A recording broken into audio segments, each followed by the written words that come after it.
സംസ്ഥാനത്തെ സ്കൂളുകളിൽ ഇന്ന് പ്രവേശനോത്സവം നടന്നപ്പോൾ പാലക്കാട് പടലിക്കാട് സർക്കാർ LP സ്കൂളിലെ വിദ്യാർത്ഥികൾക്ക് ആദ്യ ദിനം സ്കൂളിൽ കയറാനായില്ല. ഖോ അക്കാദമിയുടെ നിർമ്മാണത്തിനായി കുഴിച്ച കുഴികൾ സ്കൂൾ മുറ്റത്ത് അപകടക്കെണിയായതോടെ പ്രദേശത്തെ കമ്മ്യൂണിറ്റി ഹാളിൽ കയറി ചെല്ലേണ്ട അവസ്ഥയിലായി വിദ്യാർത്ഥികൾ.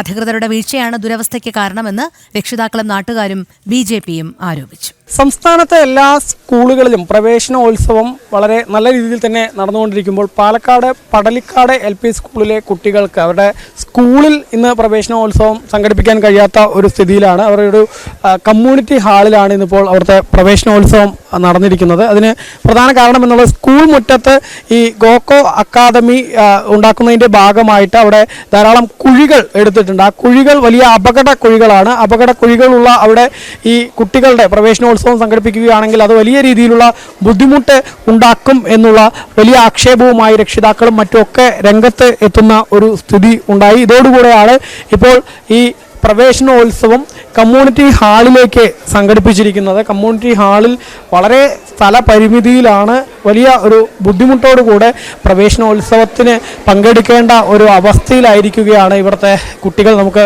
കാണാൻ സാധിക്കും, ചെറിയൊരു ഹാളാണ്. ആ ഹാളിനകത്ത് എല്ലാ കുഞ്ഞുങ്ങളും കൂടെ ഇരുന്ന് ഇങ്ങനെ പ്രവേശനോത്സവം സംഘടിപ്പിക്കേണ്ട ഒരു അവസ്ഥയിലേക്ക് ഇവിടുത്തെ കുട്ടികൾ എത്തിയിരിക്കുന്നു. അവിടുത്തെ രക്ഷിതാക്കൾക്കൊക്കെ വലിയ പരാതിയാണ് ഈ വിഷയത്തിലുള്ളത്. കാരണം ഈ ഖോ അക്കാദമിയുടെ ഭാഗമായി കുഴികൾ തോണ്ടുന്നതും മറ്റുമൊക്കെ സ്കൂൾ അധ്യയനം തുടങ്ങുന്നതിന് മുൻപേ തന്നെ അത്തരം പ്രവർത്തികളൊക്കെ നടത്തേണ്ടിയിരുന്നു എന്നിരിക്കെ അതൊന്നും ചെയ്യാതെ പെട്ടെന്ന് തന്നെ ഈ സ്കൂൾ തുറക്കുന്നതിന് മുൻപായിട്ട് കുഴികൾ എടുക്കുകയും ആ കുഴികളിലാണെങ്കിൽ മഴ പെയ്തതോടുകൂടെ വലിയ വെള്ളവും, അത് സാധാരണ ഒരു നല്ല ഉയരമുള്ള ഒരാൾ തന്നെ ആ കുഴിയിൽ പെടുകയാണെങ്കിൽ അതിനേക്കാൾ ഏറെ ആഴമുള്ള കുഴികളാണ് സ്കൂളിൻ്റെ കോമ്പൗണ്ടിൽ മുറ്റത്തൊക്കെ ധാരാളമായിട്ടുള്ളത്. അതിൽ വലിയ പ്രതിഷേധം ഉയരുന്ന ഒരു സാഹചര്യമുണ്ട്. BJPയുടെ സംസ്ഥാന ജനറൽ സെക്രട്ടറി C. കൃഷ്ണകുമാർ ഉൾപ്പെടെ ചെയ്യുന്നുണ്ട്. സംസ്ഥാനത്ത് എല്ലായിടത്തും നല്ല രീതിയിൽ ഈ ഒരു ദിവസം മുന്നോട്ട് പോകുമ്പോൾ ഇവിടുത്തെ കുട്ടികൾക്ക് ഒരു ചെറിയൊരു ഹാളിനകത്ത് ഇരിക്കേണ്ട ഒരു അവസ്ഥ. പുതിയ അധ്യയന വർഷം തുടങ്ങുന്ന സമയത്ത് വലിയ പ്രതീക്ഷയോടുകൂടിയുള്ള സ്വപ്നങ്ങളുമായിട്ടാണ് കുട്ടികൾ സ്കൂളിലേക്ക് വരിക. പക്ഷേ അവരെ സംബന്ധിച്ചോളം സ്കൂളിൻ്റെ യാതൊരുവിധ അന്തരീക്ഷവും ഇല്ലാത്ത ഒരു ഹാളിനകത്ത് എല്ലാ കുട്ടികളെയും ഒന്നിച്ചിരുത്തിയിരിക്കുക. ഒരു നിർമ്മാണ പ്രവർത്തനം ആരംഭിക്കുന്ന സമയത്ത് സർക്കാരിന് അറിയാലോ അവിടെ അതിൻ്റെ എത്ര കാലത്ത് ആ നിർമ്മാണം നടക്കും, ആ സ്കൂളിൻ്റെ പ്രവർത്തനം തടസ്സപ്പെടുമോ, എല്ലാ കാര്യങ്ങളും സർക്കാരിന് അറിയാം. അപ്പോൾ അങ്ങനെ പ്രവർത്തനം തടസ്സപ്പെടും, അതിന് ഫിറ്റ്നസ് സർട്ടിഫിക്കറ്റ് കിട്ടില്ല എന്നുണ്ടെങ്കിൽ സർക്കാർ മുന്നൊരുക്കം നടത്തണമായിരുന്നു. ഇതിന് ബദൽ സംവിധാനം ഒരുക്കിയിട്ടായിരിക്കണമായിരുന്നു അവിടെ മറ്റുള്ള വികസന പ്രവർത്തനങ്ങൾ ആരംഭിക്കേണ്ടത്. ഒരു പുതിയ തലമുറയുടെ വിദ്യാഭ്യാസം തന്നെ ഇല്ലാതാക്കിയിട്ട് അവർ അധ്യയന ദിനം മുടക്കിയിട്ടല്ലല്ലോ ഒരു നിർമ്മാണ പ്രവർത്തനം നടത്തേണ്ടത്.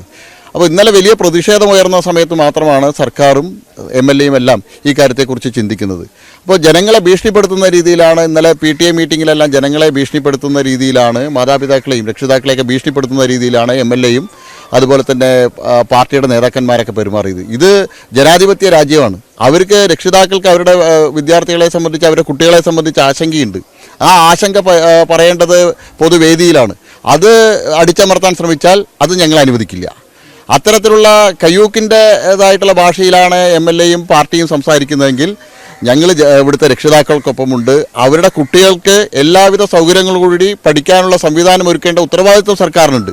ആ സൗകര്യം ഒരുക്കുന്നത് വരെ ഞങ്ങൾ വലിയ പ്രതിഷേധവുമായിട്ട് പോകും. ഇന്ന് ഒരു പ്രവേശനോത്സവം നടക്കുന്ന സമയത്ത് വലിയ പ്രതീക്ഷയോടുകൂടി വരുന്ന കുട്ടികൾ, അവർക്ക് ഈ പഠിക്കാനുള്ള സൗകര്യം ഇല്ലാത്തതിൻ്റെ നിമിത്തം കാരണം അവർ വലിയ വിഷമത്തിലാണ്. അതിനിടയിൽ ഞങ്ങൾ വലിയൊരു പ്രതിഷേധം കൂടി ഇന്ന് നടത്തേണ്ട എന്നുള്ളതിലാണ് ഞങ്ങൾ പ്രതീകാത്മകമായിട്ട് സർക്കാരിനോടുള്ള പ്രതിഷേധ സൂചകമായിട്ട് മനസ്സ് വിഷമിക്കുന്ന കുട്ടികൾക്ക് ഞങ്ങൾ ലഡ്ഡു വിതരണം ചെയ്തുകൊണ്ട്, മധുരപലഹാരം വിതരണം ചെയ്തുകൊണ്ട് ഇന്നത്തെ പ്രവേശനോത്സവം സഹകരിച്ചത്. ഇനിയുള്ള ദിവസങ്ങളിൽ ഇതിന് ബദൽ സംവിധാനം, ഇവിടെ യാതൊരുവിധ സൗകര്യങ്ങളില്ല. ഈ കമ്മ്യൂണിറ്റി ഹാളിലും മതിയായ സൗകര്യമില്ല എന്നുള്ളത്. 10-70 കുട്ടികളുണ്ട്, അധ്യാപകരുണ്ട്, ആകെ ഒരു ടോയ്ലറ്റാണ്. സർക്കാരിൻ്റെ നിബന്ധന എന്താ? വിദ്യാഭ്യാസ വകുപ്പിൻ്റെ നിബന്ധന അനുസരിച്ച് 40 പേർക്ക് ഒരു ടോയ്ലറ്റ് സംവിധാനം വേണമെന്നാണ്. ഇത്രയും കുട്ടികളും അധ്യാപകരുമുള്ള ഈ കമ്മ്യൂണിറ്റി ഹാളിൽ എത്ര ടോയ്ലറ്റ് സംവിധാനം ഉണ്ട് എന്നുള്ളത് ആദ്യം സർക്കാർ പരിശോധിക്കട്ടെ.